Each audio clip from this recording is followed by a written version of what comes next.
Maxime Switek.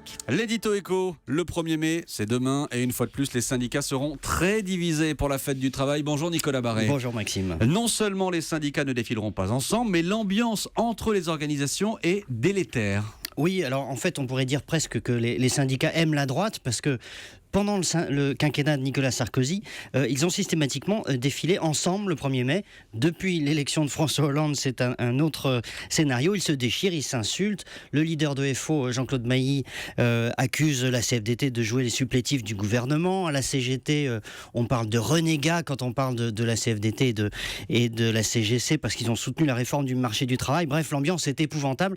Et en fait, ce vieux clivage entre un syndicalisme de rupture, c'est CGT, FO, etc., et un syndicalisme de négociation est plus profond que jamais. En fait, le 1er mai offre surtout donc un spectacle de division. Oui, je dirais que c'est même presque plus grave que ça. C'est-à-dire que si les syndicats étaient des entreprises, ils seraient en faillite.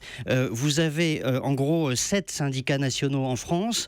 Or, ils n'attirent que 7% des salariés. Et encore, c'est beaucoup moins quand on ne prend que le secteur privé. Donc c'est bien la preuve que ce qu'ils offrent ne correspond pas aux attentes des salariés. L'offre syndicale française, contrairement à l'offre syndicale allemande, par exemple, est déconnectée des attentes des gens. D'ailleurs, un sondage Opinionway publié par Le Figaro montre très sévère, le sondage. Oui, voilà, plus d'un Français sur deux juge les syndicats carrément inutile. Et en plus, le 1er mai, les syndicats se font voler la vedette par le Front National. Oui, alors ça, le Front National, en quelque sorte, renoue avec de façon lointaine, mais avec une vieille tradition. C'est-à-dire qu'au début du XXe siècle, le 1er mai avait une vocation d'abord politique, voire parfois même insurrectionnelle. Et en quelque sorte, le FN remplit cette fonction de contestation politique et il séduit donc de plus en plus dans les rangs syndicaux. Vous vous souvenez peut-être de cette enquête de l'IFOP après les européennes l'an dernier qui avait montré qu'un tiers des sympathisants FO avaient voté Front National.